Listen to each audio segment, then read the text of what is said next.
Hello everyone. I'm so excited and even a bit nervous because of the information we're going to put out here. I'm here today with Dean Henderson and Bibi Bacchus. Hi everyone. Hello Dean. Hi Bibi. Hi. Hello. Hello. Very proud to have you on board. We're going to discuss mostly the crown and the way the crown controls everyone's life, I would say. Before we dive really deep into the rabbit hole, I want to start by reading a small paper by Colonel Edward Mandelhaus, which was not a real colonel, and he predicts the creation of the straw man in the United States. So after I'll read that, Bibi, I think you can take it from there to talk about the straw man and how it's being implemented in our life. So here you go. This is the first real evidence found that our current social, financial and legal system was deliberately designed to enslave humanity. In a private meeting with Woodrow Wilson, the US president from 1913 to 1921, Colonel Edward Mandelhaus predicted the banksters' plans to enslave the American people. He stated, "Very soon, every American will be required to register the biological property, that's you and your children, in a national system designed to keep track of the people, and that will operate under the ancient system of pledging. By such methodology, we can compel people to submit to our agenda, which will affect our security as a chargeback for our fiat paper currency. Every American will be forced to register or suffer being able to work and earn a living. They will be our chattels, property, and we will hold the security interest over them forever by operation of the law merchant under the scheme of secured transactions. Americans, by unknowingly or unwittingly delivering the bills of lading, birth certificate, to us, will be rendered bankrupt and insolvent, secured by their pledges. They will be stripped of their rights and given a commercial value designed to make us a profit, and they will be none the wiser, for not one man in a million could ever figure our plans, and if by accident one or two should figure it out, we have in our arsenal plausible deniability. After all, this is the only logical way to fund government, by floating liens and debts to the registrants in the form of benefits and privileges. This will inevitably reap us huge profits beyond our wildest expectations and leave every American a contributor to this fraud, which we will call social insurance. Without realizing it, every American will unknowingly be our servant, however begrudgingly.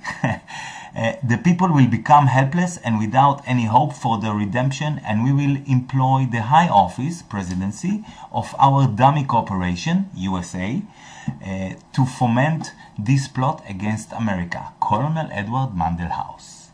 So, let's go back to the video and to you two. Bibi, tell us about the straw man. What is Colonel House talking about? Okay, at birth, they made the straw man at birth from the time you were born, and to the straw man they attached the national insurance number at birth. They tell you, oh, when you're 16 you'll be having a number, but no, it was attached at birth. Now they made the laws into Admiralty Maritime Jurisdiction, and the reason they did that is because of the birth. They started from the time you were in the mother and you were in water. Then you come out of her womb and you come through the birth canal, and you dock. So it's just like shipping. The ship comes into the birth and dock. So the doctor becomes the dock. Okay, so that's how that started. Then once you're out there, you're under that jurisdiction. You're under the water, the Admiralty Maritime. We're considered to be vessels, moving objects. You come out, you got a birth certificate that you were told that you have to register your child's birth, but that's not true.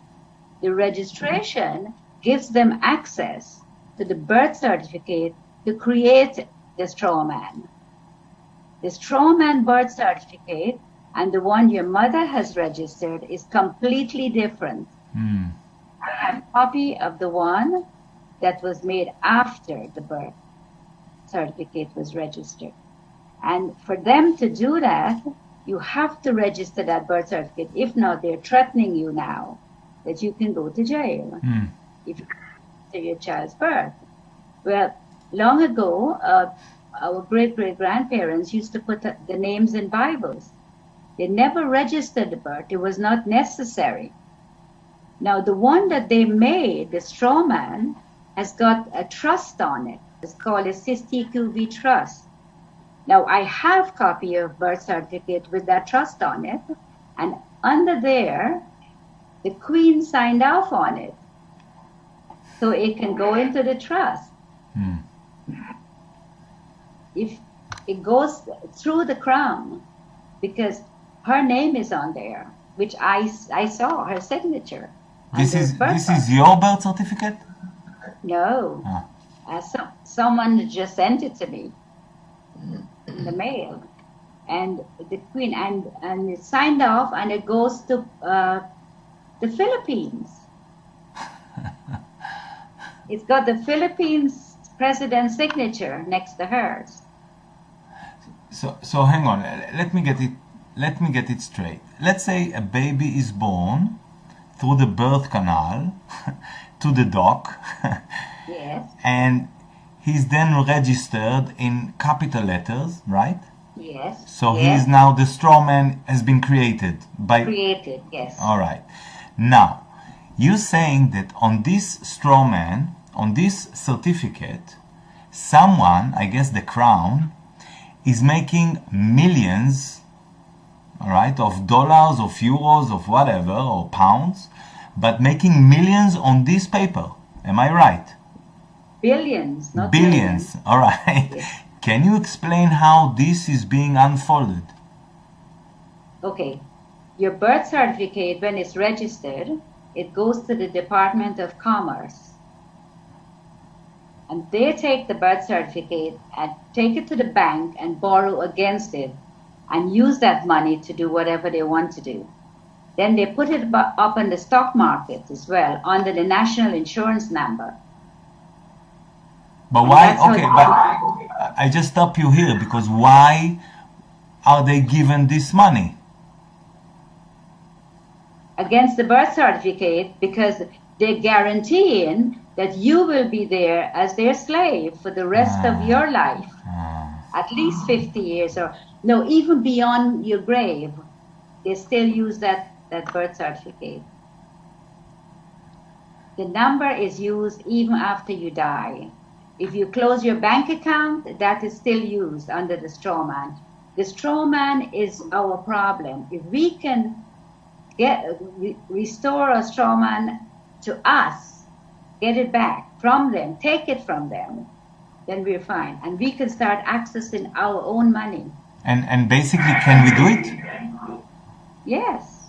All right, just to know. You can access your own money. Okay, for instance, the money you spend all year, and I know your name is on the straw man at the bank, but the money you spend all year on your withdrawal column of your bank statement from January 1st to December 31st, you can claim every single dime back from the IRS.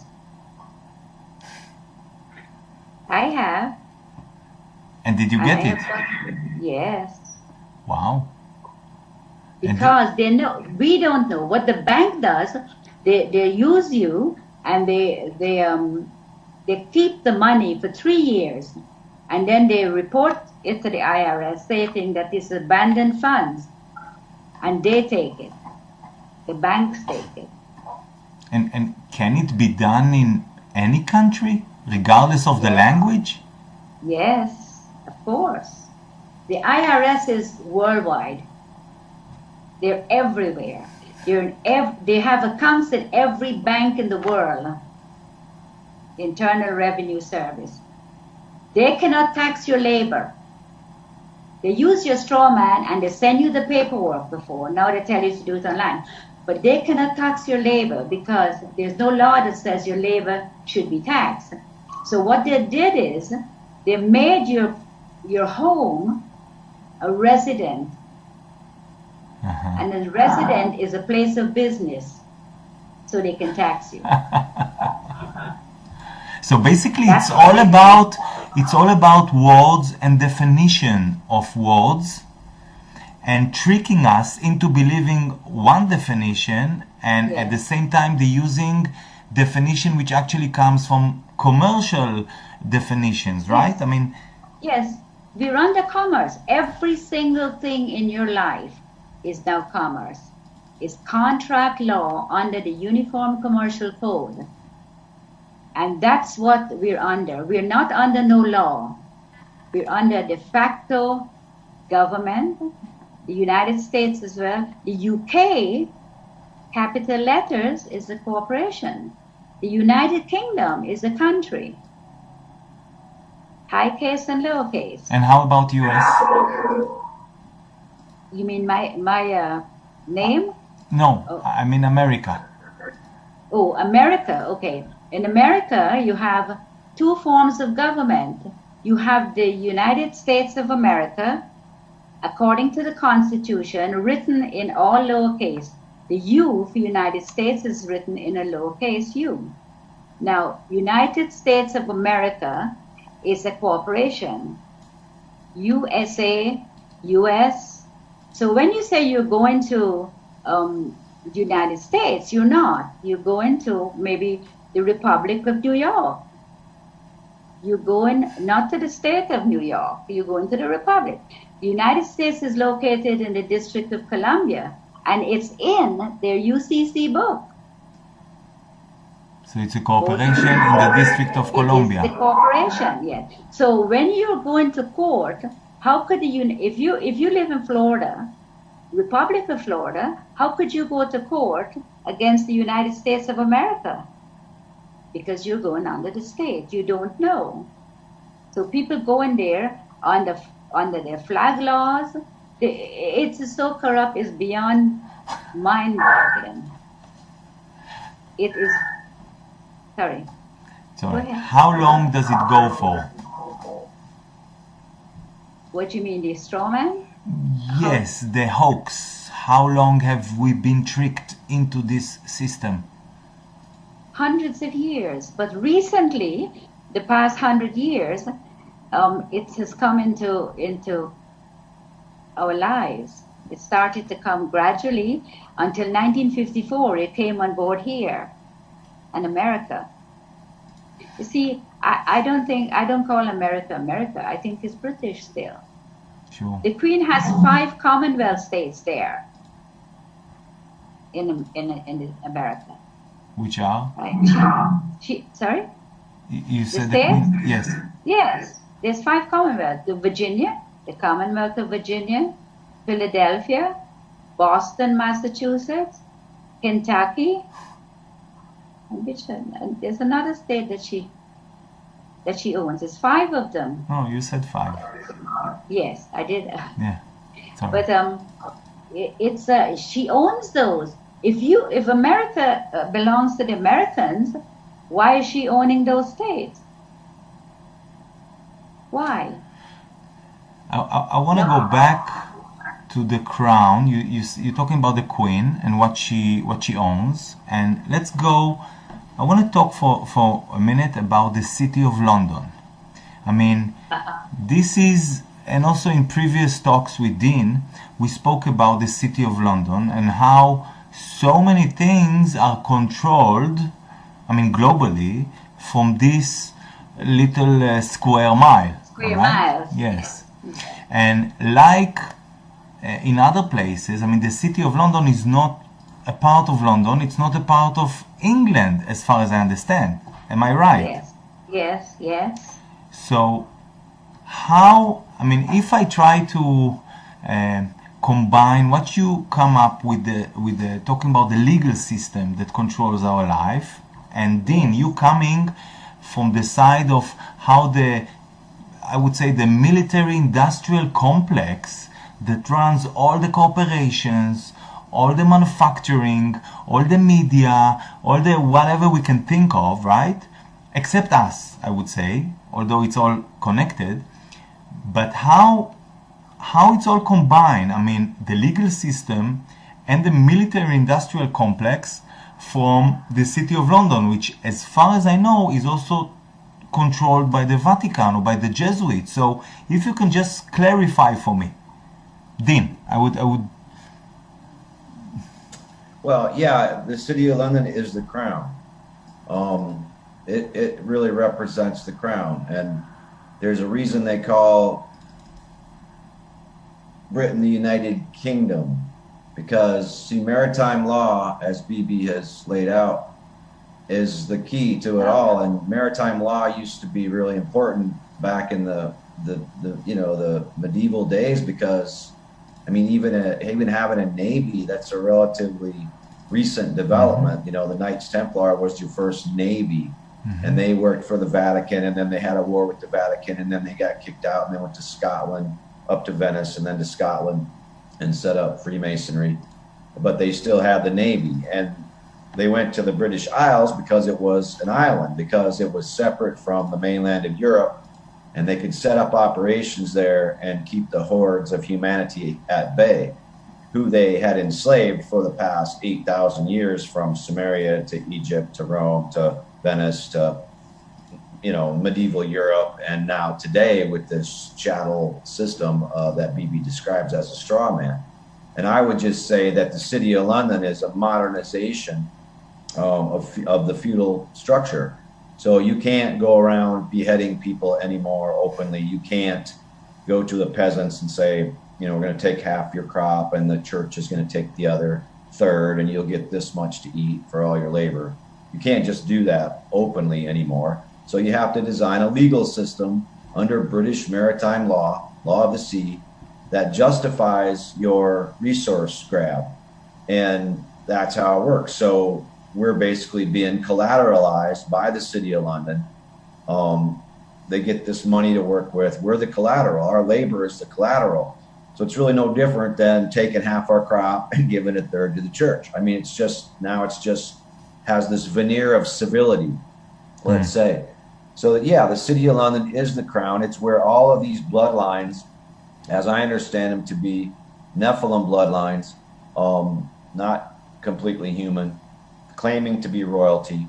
Whether or not you believe that or not doesn't matter. That whatever it is, this, you know, they're bloodlines that go way back. Even let's say, even if they're just humans, they're still bloodlines. They're still royal families. Yes. Yeah, that's just what I believe and have come to. But it doesn't matter, because regardless, these bloodlines who self-appointed as royals, nobles, nobility, black nobility, became the kings and queens a long time ago in the Middle East, and then the pharaohs of Egypt, and then the nobility of Europe, and used the Templar Navy to loot the entire globe. All the indigenous people, all their resources were seized, taken to the Roman Empire to establish that initial burst of wealth.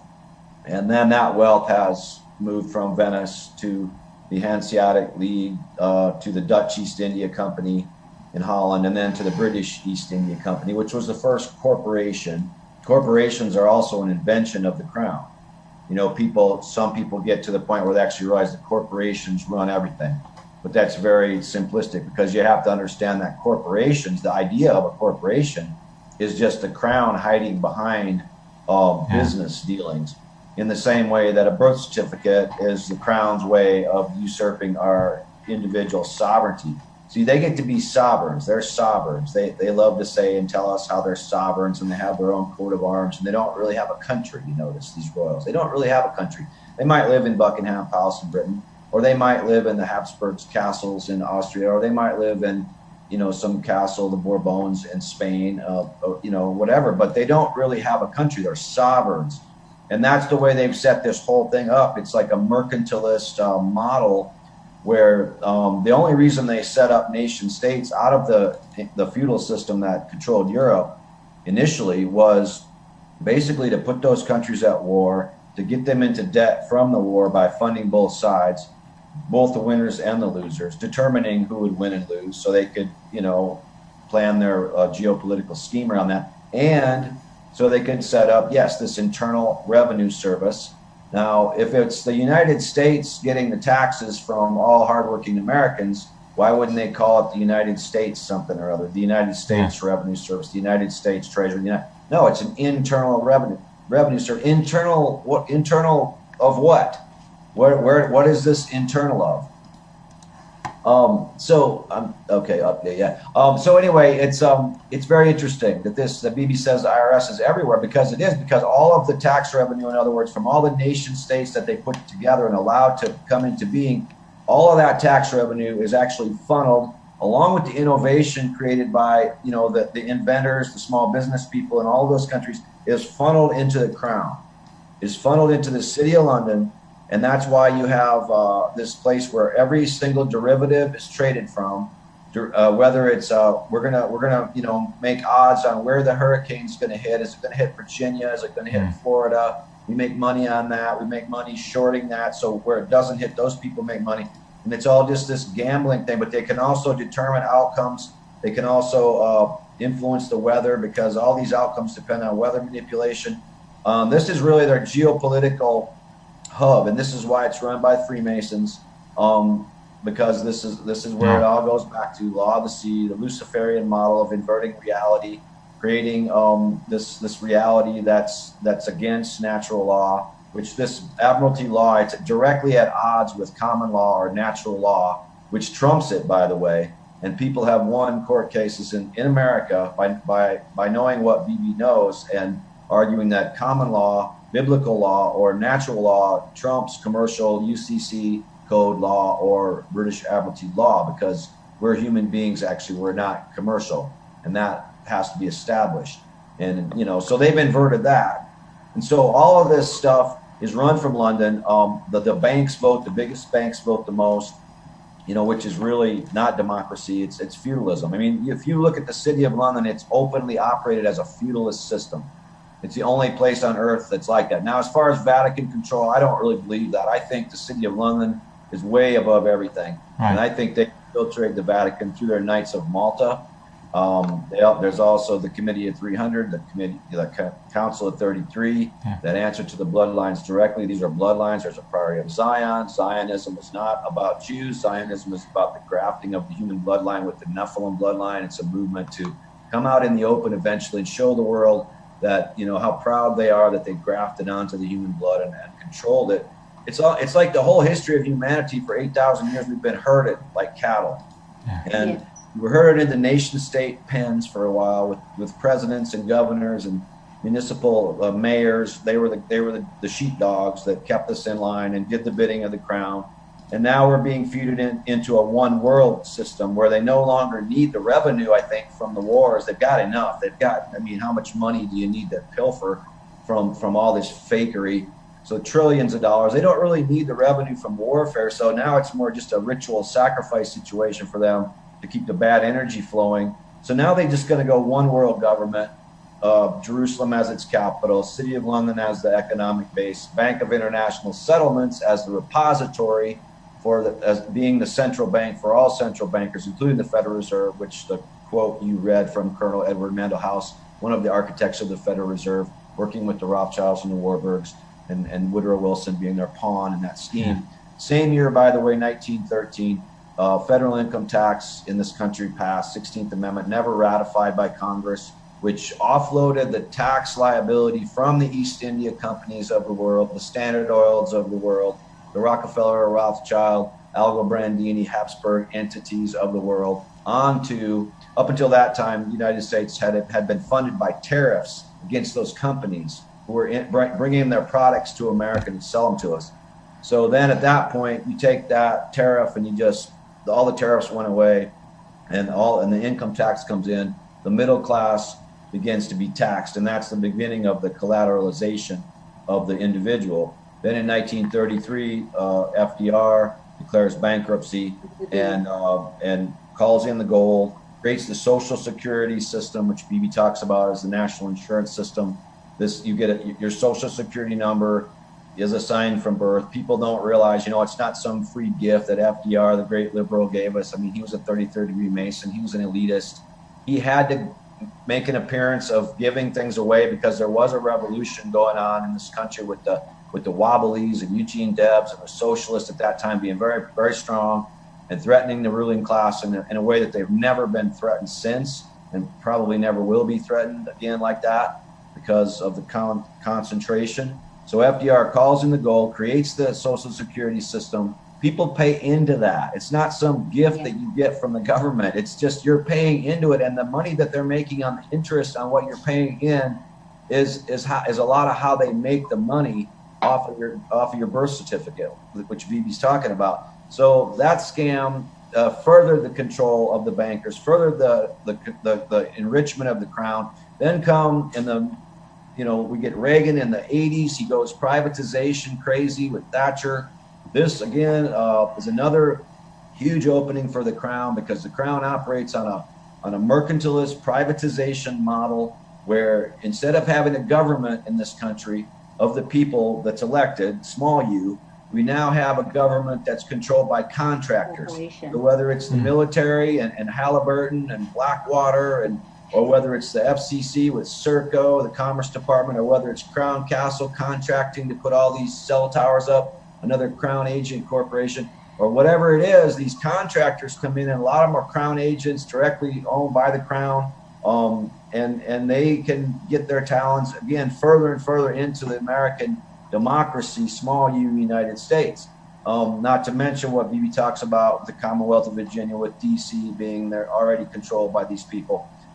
So the privatization continues. Then Tony Blair and Bill Clinton come along. They destroy any semblance of revolutionary left potential by taking the Democrat and the Labor Party, making it triangulation Democrat, right wing, making it new Labor, pushing it to the right. Tony Blair deregulates the city of London even more, lets them operate more independently. The offshore banking network flourishes because now corporations in America are allowed to take their money out of the United States in US dollars, and it doesn't have to be for import or export of product. It can now just be an offshore bank account where they're hiding their money.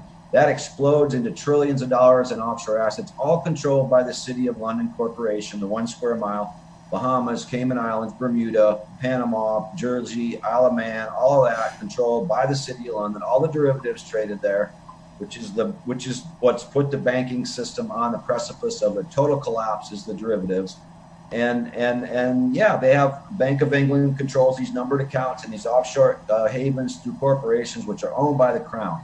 And you cannot find out ownership of these things anymore because everything's been deregulated. The federal communications, well, everything on down has been deregulated to where they have this Edgar system now. Used to be you could go to the FCC and find out who owned who and who the shareholders were. But I'll tell you who they are. State Street, First Boston, BlackRock, Blackstone, FMR Corporation, which is Fidelity, and Vanguard. And those 5 corporations, if you look at who owns every single Fortune 500 company, that's who owns them. Not Chase Manhattan, not Deutsche Bank, not Citigroup.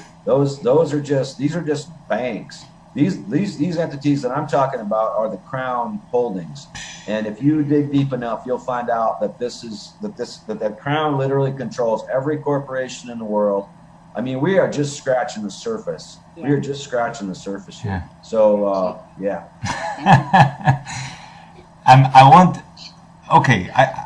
There's 2 things. One thing is that I understand that we, the people, we are the best product ever. I mean, it's not about oil, it's not about telecommunication. No. It's about us, and we are the product, and we don't even know that we are the product, right? No, because you're the straw man, and we were not aware of the straw man. Yes. So if we as people in this world decided, no, enough is enough, we are going to take it back. It's ours. When Roosevelt did the New Deal, he made a remedy, but he never told the people. What's the remedy? The remedy was you can file your papers and claim back that straw man. But we were never aware of the straw man. And he made the remedy so we couldn't go and charge them with treason. So the straw man was made quite a while ago, and we starting now to know that we have it. Now, there's a remedy which I teach, which is filing your UCC1 financing statement.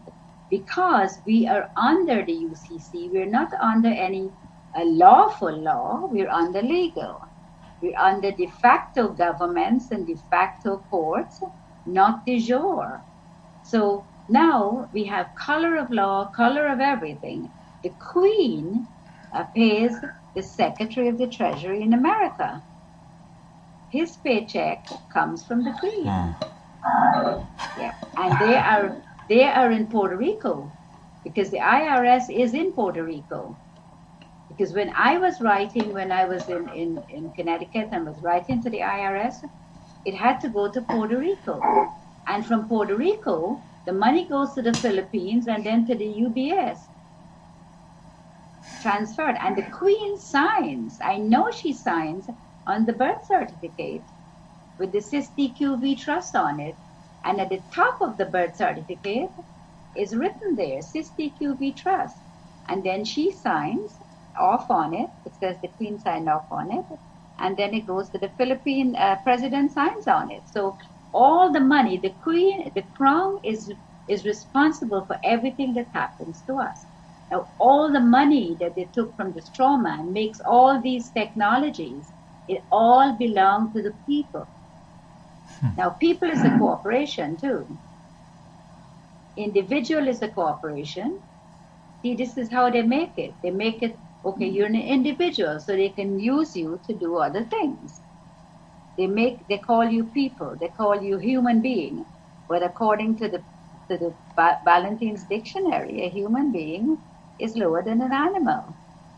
So that's how they think about us. They're not discriminating rich or poor. They're doing it to everyone.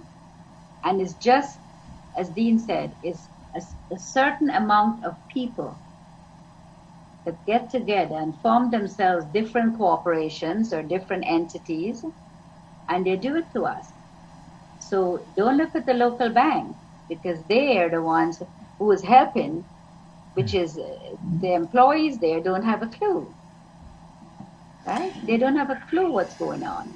You know, but the straw man, if you take the straw man back and you demand, you tell them there's rules that you can, and paperwork you can file in the court, which I have done, to take my straw man back. So when I went in front of the judge and he asked me my name, I know what he had in front of him. All he had was the straw man on a piece of paper versus the United States of America versus my straw man. So then he asked me, oh, what is your name? I says, if you don't have it, I shouldn't be here. Right? Because he doesn't have it. And I shouldn't be there. So what he did is, he decided to, because I had sent him an agreement through the Uniform Commercial Code, a 9-page security agreement. And I put him down as the debtor and myself as the secured party creditor. So when he received it and signed for it, according to the laws of the Uniform Commercial Code, he's on the contract with me, whether he threw it in the bin or not. He is. He cannot deny it once he signs for it. So now when I went in front of him, he was trying to contract. Because if he cannot contract with me, he cannot make the money from the CIS-DQV trust. So I told him, if you don't have my name, I should not be here. So he signed a deportation paper saying that he deported me because I failed to acknowledge my name. Now that's not a crime, is it? It is not. So the straw man is our problem. If we can control the straw man, if few million people started this to control the straw man, it is mine, it's not yours. You can copyright it. You can do a whole harmless indemnity agreement against it. You can do a rescinding of your signatures. All these forms I have prepared, and I'm handing it out to my students. Don't go into the court. because you're not going to win. You're not going to win. In America, they have a flag, well, everywhere, here too. But they disregard the flag because there's no government. In America, you walk into a courtroom, each and every courtroom in America has a military flag. They're trying you under the military. And they're not telling you. When you raise your hand and you take an oath to the legion of the flag, you're committing fraud. Because that is not the Constitution flag. It is a military flag, you see. And all these things, as Dean says, they all come together and they want to rule, but we have to do something about it. The people. Bibi, how much time it takes to reclaim your straw man back? It doesn't take long. You send the paperwork out to the Secretary of State in America or to Washington, D.C., They file it and they send you back the number. And then? It takes a couple of weeks. And after then that? You copyright your name and you let them know, because according to the Uniform Commercial Code, you let them know that they cannot use it for financial gain. Because it's copyrighted. Because it's copyrighted. It's now yours and you file the UCC-1 financing statement. And on that statement, it's all of your assets, land, and personal property. The straw man is the debtor, and you at the bottom is the secured party creditor. Clever. So you are the creditor, and you use your copyright sign on against your name. And there's a way of signing that does not make you liable on the paper, which is anything you write, letters or anything to the court or anybody. You write by order of, and you put your name in capital letters with your sign, and then you put by, and then you put your name in high case and low case, authorized representative. So you're using their own fake identity to give yourself permission to reclaim back your false or fake identity. Yes. Right. Clever. I must say it's clever. And that is their remedy. Yes. It's good to know there's a way out of it. I mean, there is a way out of it. Yes. All right. There's one question. I mean, we'll get back to it in a second, but there's one question I wanted to ask. You talking about the crown as being the British crown, and Dean is talking about the crown as being a collection of royal families from around the world. So I wanted to know, are you for you, Bibi, is the crown also like a lot of royal families or just the British crown? No, lots of royal families. They put them in places where they can control those countries. So they're all in this together? Yes, of course. They're blood families. So, okay. Spain, Italy, all these countries. I give you an example. In Hebrew, all right, in Israel, for example, we don't have capital letters. How do I apply your system, or never mind that, who is the straw man? I mean, in English, it's very easy to get it because you have the capital letters, this is the straw man, and your high case and low case letter, this is the real you. But in Hebrew, what can I do? Or even maybe in Arabic, or maybe in other languages or other countries, what can people do? Because there's like a missing link here for me, you know? Okay, well, do you have a national insurance number in your country? Yes. Okay, well then, you're under the straw man. All right. You're under the straw man and you don't know it. Well, now I do. Now I know it. You're not using it, but that number is under the straw man. They cannot just put the number on the stock market, or they cannot just go to the bank and borrow against the number. They have to have a name, and you have it. It's everywhere.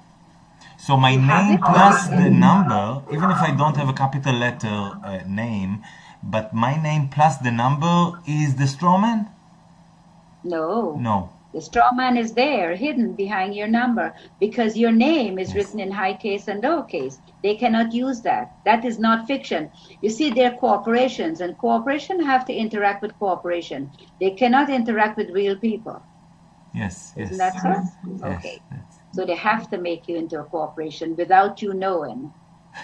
They cannot interact with you. Right. You know, I'm listening to you, and I'm listening to Dean, and I know Dean for some time now. And I'm thinking, you know, coming from Israel, speaking Hebrew, I was born as Jewish, so I was told. and I'm thinking, is it possible that it's true that all these royal families do come from some alien bloodline, and they use all this system to trick us human into properly and almost voluntarily being their slaves? Not almost.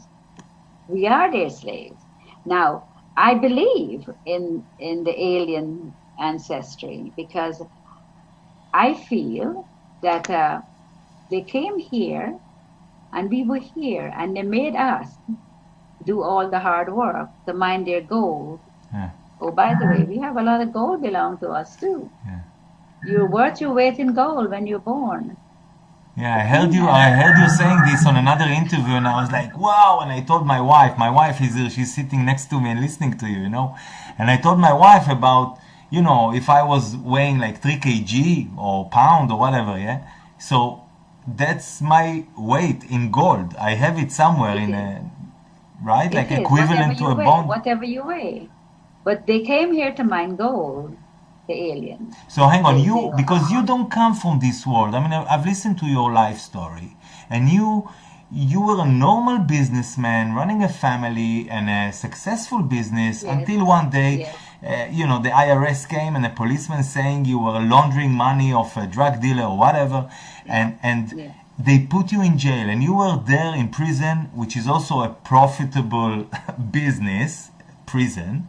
Oh, yes, big time. Yeah, so we'll get to it in a minute, but they put you there, and you were a simple, normal woman running her life and business, and suddenly you found yourself in prison, and then you didn't know about, I guess, yes, I don't know, I'm asking, aliens coming to take gold and slaves working for them. Did you know something about? No. So you came to all this understanding and revelations through your research regarding the legal system. Am I right? Yes. I wanted to know how they did it, how they put me in prison for doing nothing. And it was just one IRS agent. It was not like the feds or that sort. It was just him. And I couldn't understand, because when I went to court, I had 10 years of bank statements, and every dime was accounted for. And the person who I sold the property to, he got the $80,000 loan from the bank, and the bank testified, and he brought $5,000 of his own money. So what did I launder? Then I find out, after they found me guilty, I thought to myself, well, something is wrong here. Something is not right. But at that time, I was terrified of court, because I was 54 years old, and I've never been to court. I've never been into a police station before. Not even have a speeding ticket. I was being a good borrower and paying my taxes and all this, and I didn't do anything wrong. And I spent that time studying every single day. Every day. My husband is an angel, and my kids, they did all my work for me. Any research I want, my son would do it, and they typed all my papers up. So that 9-page security agreement I sent to the judge, oh, but I must tell you this if we have time, that was typed up by my family and mailed to the judge for me, registered mail. Now, there's another judge that I sent one to, I gave one to, and I didn't give it. They wanted to take my DNA when I was leaving, and I refused to give it. And they said they will take it by force. So I got my husband to mail her from the medical department a 9-page security agreement. And when she saw it, that I typed her name up as the debtor, which is according to the UCC, it is legal. And she took it to the warden, and the warden called a judge in to give me another charge of fraudulently signing her name. So when the judge saw the 9-page security agreement, he asked me, "What's this?" he says. I says, "It's exactly what it says. Do you understand English?" He says, "Don't be arrogant." I says, "No, I'm not. But if it was 7 years ago, I would have been shaken. But now I knew what they were doing." So then he told me he was going to take it and read over the 9-page agreement, and when he's going to come in another week, and if I have committed fraud, he's going to give me another charge. So I says, "Okay, I'll see you then." The following week he came back, and he asked the warden to give me take me into a private room. He would like to speak to me privately. When I went in there, he said to me, "I'm sorry," he says, "but when I look at your documents, I don't understand anything in it. And I'm not going to tell you a lie. I have never seen this before." He says, "Where did you learn this stuff?" I says, "From the force, and my family helped me." So then he said, he took it to his superiors to look at it.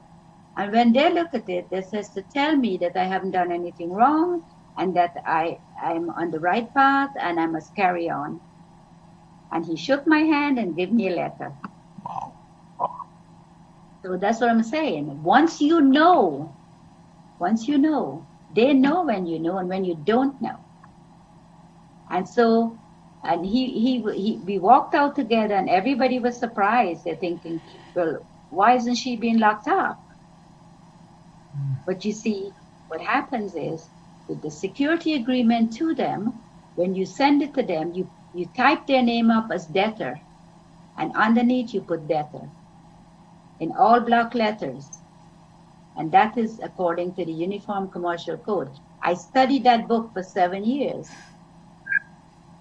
I know everything belongs to us. The highway, everything belongs to the people. Not this handful of people all over the world that's controlling us. They made religion to separate us so we can fight. Yeah, it belongs to us. And they know that we're the creditors. Of course. They actually know that. That's why when you list them as a debtor, they get real nervous. Because they are the debtors, because they have usurped all these resources from us. They owe us. Yes. They owe us the gold. They owe us all the money they've made off our identities, all the scams, all the government corruption, the IMF puppets they've installed in third world countries to use all the resources out, take that money from the elites back to the city of London, launder it through drug money, oil money, whatever.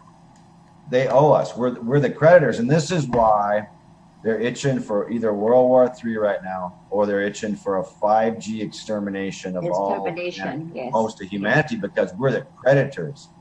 And they know that the gig's up, and they know that people are becoming aware. And they even talk about this in the document Silent Weapons for Quiet Wars, which they wrote, which Bill Cooper found originally and was later killed because he knew about 9/11. We're the creditors. So they have to, every once in a while, it talks about in this document, Silent Weapons for Quiet Wars, how they have to kill the creditors every once in a while. For them to get away with it, Yeah, because then they can wipe the books clean. And they don't owe us anymore. That's right. This is another reason why you see world wars and why you see mass genocide and why you see vaccination, fluoride, glyphosate, 5G extermination. Everything, This is why you see this, because they're killing the creditors. And they know this. So, I mean, there's a lot of ways you can get around the IRS. One way in America, look, I've paid taxes 1 year of my life, and I was dumb and stupid teenager in 1984. Other than that, I'm a conscientious objector. I don't pay the war machine. Me and my wife, we make less than $20,000. If you make less than $20,000 federally in the U.S., you're exempt from income tax. The state I live in, if I'm exempt federally, I'm exempt from state. So I haven't paid any of this I don't pay lizards. I don't pay lizards, bribe money, extortion money. Right. I don't buy insurance for my house. I don't buy health insurance. I don't pay for protection rackets. This is all crown stuff too. It's all just like a threat over you. Oh, you might get sick. Oh, your house might burn down. What if we set a fire to it? Yeah. No, I don't pay for any of the dark side to threaten me like that. But you know, this all explains, like, they gotta be not human. They gotta be they're not right in the head. Okay. So there's just something about them that, like, you know, today I'm hearing things about how they're putting nuclear waste into fracking wells in the UK. They're putting sewage into, you know, the San Andreas Fault in California right now, and they're going to use it for geothermal heat to get us off the grid. So they take all these people's power away in California. This is the beginning. They're going to try to take all of us off the grid, and then they're going to try to do some RF frequency crap from the sun with the Rothschild's control, and switch us over to this massive, another massive kill program. That's why the satellites, it's not just for 5G. They're trying to retool the whole power grid to put that beyond our reach. It just, like, everything they do is like a satanic death cult where they just want to destroy the whole earth, not just humans, but the animals, the plants, the earth itself. I mean, putting nuclear waste into the core of the earth, you know, so they must have some idea that they can escape somewhere else when this all goes down or something. But these people just aren't right. So the best thing people can do in every way, the way that Bibi's talking about is excellent way, where you challenge the legality, but just in every way of your life, you just have to not comply with these people. No, do not comply. Do not participate in their scams. That includes shopping. That includes all their scams, because if you're ever, you know, we are slaves, okay? We're born slaves, and the mission of everyone has to be to get free. And the only way you're going to get free, first of all, you wake up to the controllers and who they are, that it's a crown bloodline scenario. You look at Genghis Khan's bloodline, for example. It goes all the way down through the Shahs that controlled Iran, all the way down through the British Raj that controlled India, all the way down through the kings of Cambodia, the kings of Thailand. All of these things are connected. All of these, the Khan families is part of that. You know, the present day Aga Khan Foundation, which funds all the Islamists, which do all the terrorism in the world. They're not Islamic. They're just fake. They're just British crown terrorists. Yeah. What they do wearing is burqas, wearing the Hajj to try to make you hate Muslims.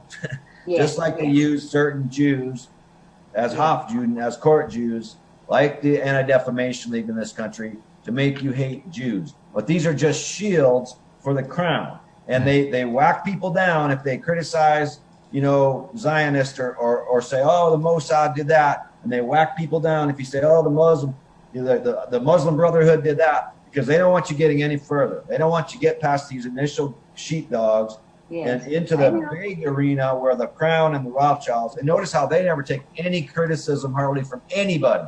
I mean, I do it all the time. Me and Shai talk about this all the time. Bibi talks about this. More people need to be talking about the crown, because if we start talking about the crown and exposing them, the gig's up. I mean, the awareness is all it's going to take. There's no placards necessary. There's no marches necessary. No violence necessary. But people just have to stand up, get on their feet, have their dignity, say, look, this exists. I'm going to acknowledge reality. I'm tired of living in a fucking dream world. I'm tired of living under the trance of these dark black magicians who got nothing. It's all fake. Ooh, they're witches. What does that even mean? It doesn't even exist. The devil doesn't even exist. They brought all this crap into the world. What they do, they create the problem and they find the solution. There you go. Order ad chow. Order ad camp. The Masonic credo. And that's what they do with everything. And that's why they're doing the Trump impeachment. And that's why they're doing this Brexit thing. And the Queen's speech was yesterday. And that's why they're doing it on Halloween. Brexit's going to be on Halloween because to them it's some satanic holiday. Don't let your kids go out on Halloween this year. I'm sorry. Everything have a purpose for them and a reason. Every number, every date, everything has reason. And that's not human either. That's not human either. They're so mechanical and they're so, you know, so that's why I say, like, they are AI. Like what we're seeing now with the AI. Yes, I agree. They're becoming, they're morphing into these machines that we're using. And they're trying to introduce as many people into their cult as they can. and basically where everybody loses their empathy, their heart chakras close down, your brain fills with needless facts that are disparate. Your brain is in need of defragmenting, you know, just like a computer would need to be defragmented, but everybody's brain is just like scattered and cluttered, and they're counting on that, and they're counting on people becoming more like them, more mechanical, more ritualistic. This is why you're seeing the rise of witchcraft and Wiccan cults in this country all over, and people just are, you know, getting into the pagan stuff, which, hey, the pagans, the crown are pagans, okay? They might mask themselves in Christianity, or they might mask themselves in Judaism or Islam, but they're pagans. That's not true. They're pagans. Right. And this whole pagan, and Indians were not pagans. Native people were not pagans. This is another huge misconception. They're monotheistic. They believe in Wakantank, a great spirit, unexplainable. That's it. There might be other things involved with that, the helpers, but they're not gods. They're not even they're not a pantheistic religion. So this pagan stuff is key to everything, and to reject it and to stay. Look, man, you do the right thing, you get cookies. You do the wrong thing, you get a bad life. I mean, that's just action, reaction, karma. It's logic. It's physics, and so people just have to trust that process of doing the right thing. And what these people are doing, they're coming along, they're saying, do the wrong thing, believe the wrong things, turn reality upside down, bow down to authority. You have no authority yourself. You have zero. Don't count on yourself. And it's all just lies. And increasingly every day it becomes more and more deception, more and more lies, more crazy out there. And now they're telling us to be cannibals. Now they're telling us we can't eat meat. We got to buy Impossible Whoppers or whatever. This is stuff sick. It's like Monsanto Petri dish GMO bacteria burger. I mean, I'll never go into that place. I know. And don't comply. So it's just getting crazy. So go ahead, Bibi. Especially in America, what they do is they have so much deeds restriction. You cannot plant anything. You cannot have chickens. You can have nothing because you have to depend on the supermarket that they own. Right. Yeah. That's why I do love Missouri, where I live. There's no restrictions. You have to depend on the food. Yep. If you don't do what they say, then you don't eat. Yep, that's right. That's what they do. You cannot have, it's so much deeds restriction there. Mm-hmm. Yeah. And here too, here certain places you cannot do all that in London, not London. We says we live in London, but it's not London. This is Kent. Mm-hmm. You see, so it's different places. Look at Michelle, how much money she's lost. Do you know Michelle Young? Yep. Okay. She has been bankrupt. And when she asked me to look at her papers 3 years ago, there is no creditor, nobody she owed. She didn't have a list of who they paid.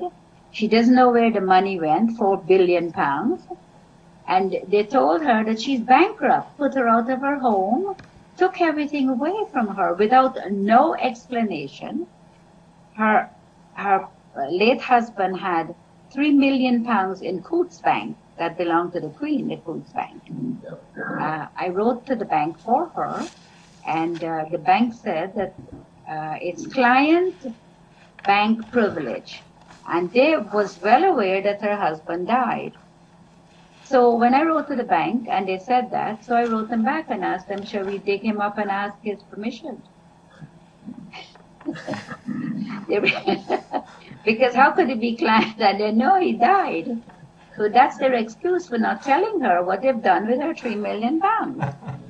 And as of today, they have not shown her, the trustee has not shown her who the money, the £4 million billion was paid to. Not even a letter stating, well, this person was paid and that person, because there's no such thing as bankruptcy. Right. There was none. They tried to do that to me. Oh, by the way, when I was found guilty, I had over $1 million of real estate paid for. I used to sell an average of 25 houses a month. And I made a lot of money. They didn't like that. I think the banks didn't like that. That's why I end up in prison. And I found out later how they were doing stuff. So they tried. When I bought the first, I used to buy houses as well and flip when my kids finished university. And the first year I flipped 13 houses because I had the customers for the property as a realtor. And when I flipped those houses, I made quite a bit of money, right? But they weren't getting much because I had to clear all my expenses. Okay, so they were after me because I was doing too much. Right? Yeah. And I borrowed 10,000 from the bank, the first house I bought, and when I sold it, I paid them back.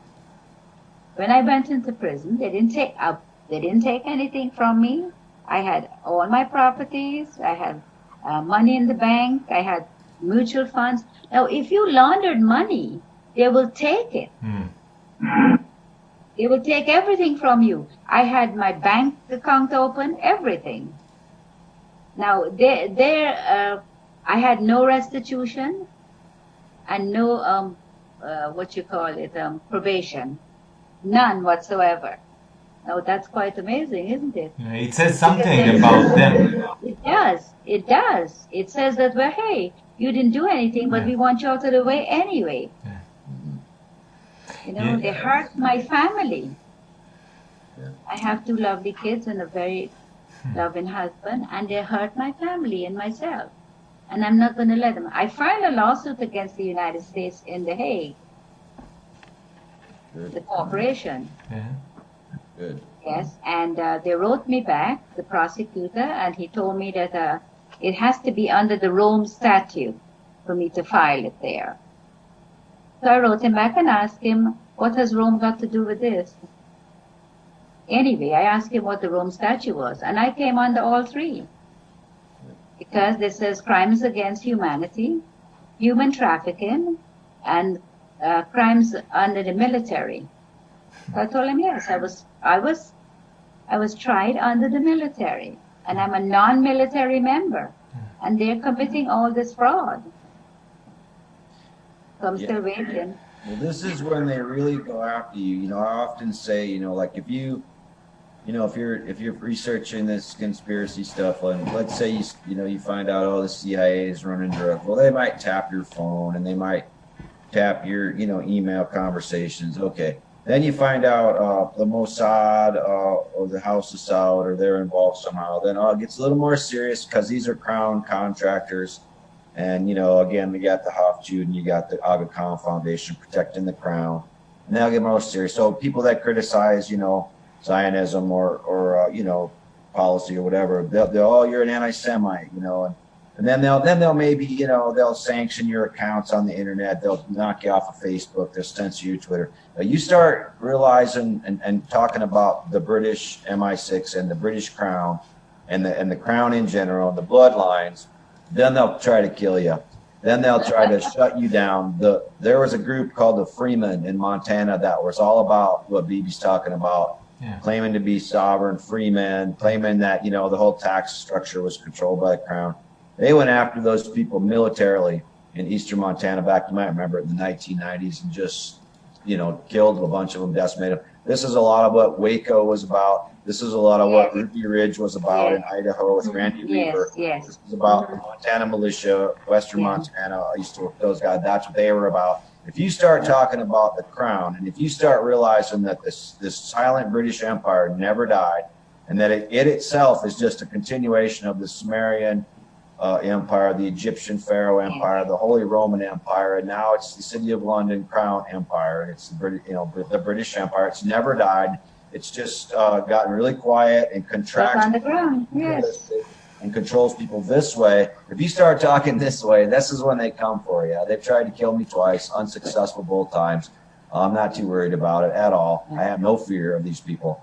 But I'm just saying, this is kind of how it works. And there's just not enough people talking about this top tier, in my opinion, even in the conspiracy community, and that has to change if we're going to free ourselves from this stuff. But what I was saying is that with what I am teaching is for people to claim that straw man back.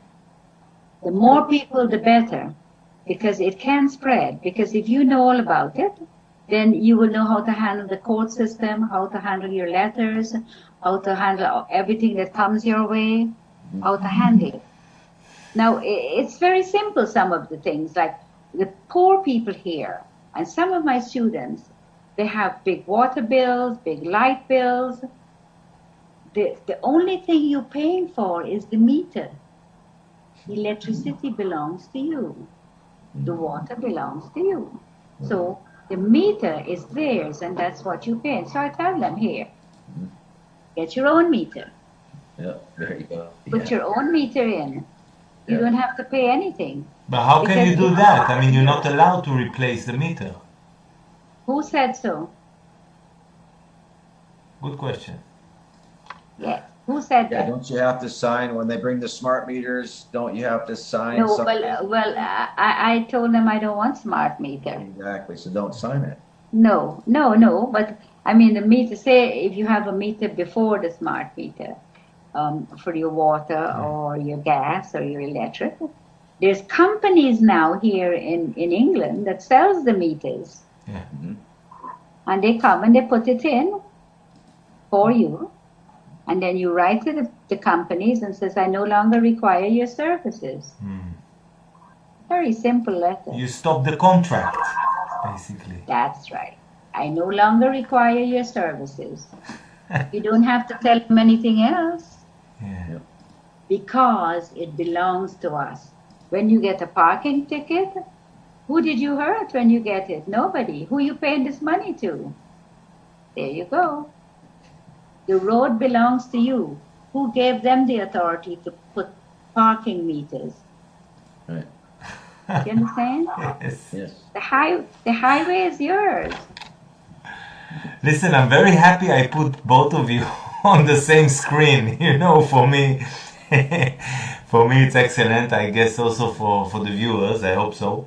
I must say also, Bibi, that, you know, I've watched a couple of interviews with you, and you spoke only about the legal stuff. And putting you together with Dean, speaking about all the back doors, speaking about what's running this reality, and I'm surprised that you went that deep into the rabbit hole, and I'm very pleased that you've done so, because you know that once one is going that deep, it broadens his point of view on life in general. So you can go into legal stuff and be really good at it, but if you don't know the context in which this legal system was created, or if you go into the military-industrial complex and you don't know the context in which this complex was created, you miss the point.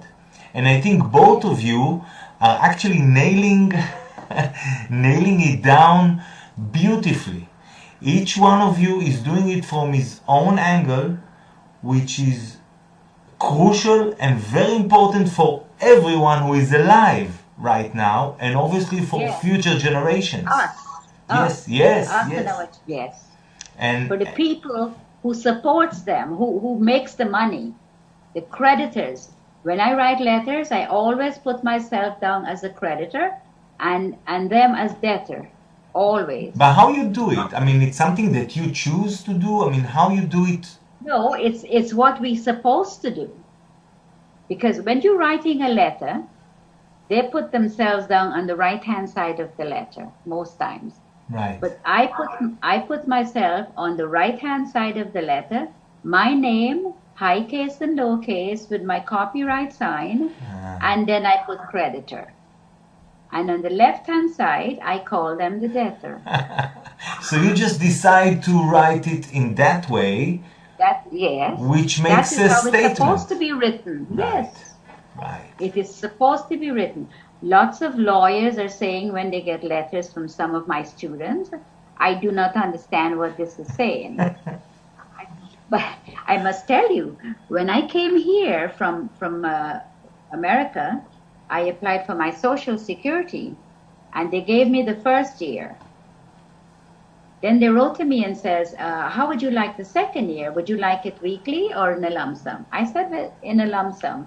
They wrote me back and told me that we cannot give you any money. They already gave me the first year, because we made a contract with the United States that if you're over there, you cannot have the pension. So I wrote them back, And I told them I did not give you permission to use my money to give it to the United States on a contract without my authorization. And I never lived in the United States. I lived in the Republic of Florida.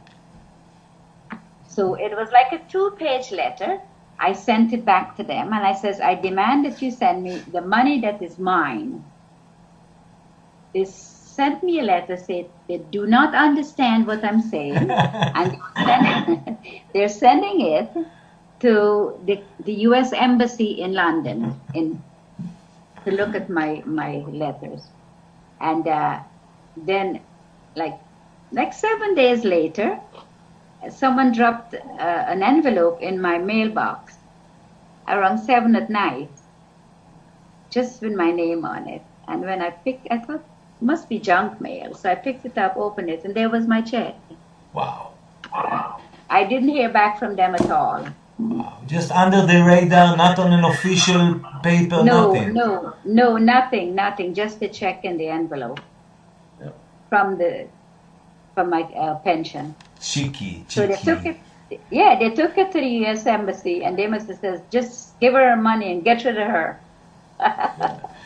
Listen, let's take it one step further. I want you to tell people, Bibi, about how whatever they buy, whether it's a house with a mortgage, or whether they take a loan to buy a yacht or a car or whatever, it's really not theirs. No, of course. Over here, and I think in America too, it says you're a registered keeper. You're not the owner. I wrote to the Department of Motor Vehicle, the DVLA, and I asked them, who's the owner of my car? They said they couldn't tell me at this time. So hang on, a question. If someone just, this is especially for, look, in Israel, there's roughly 8 million people.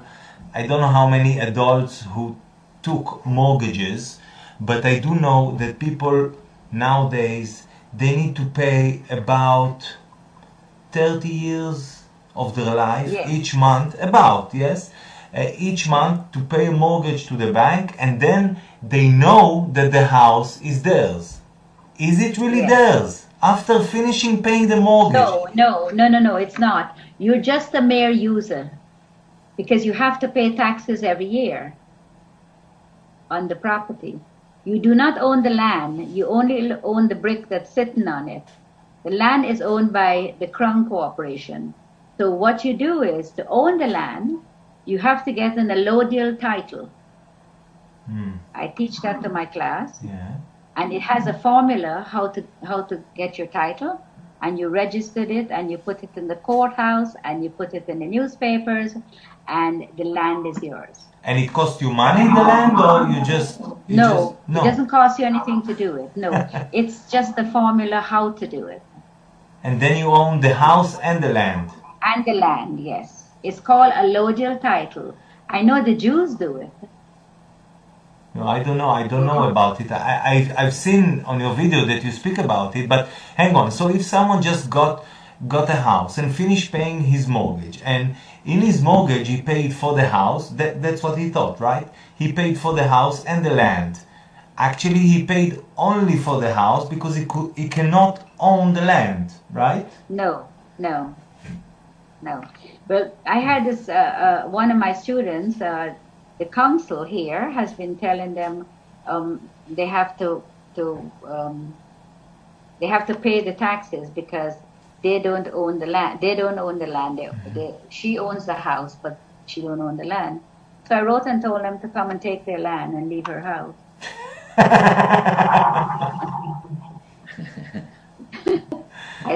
told them, come and take your land then, if you want it.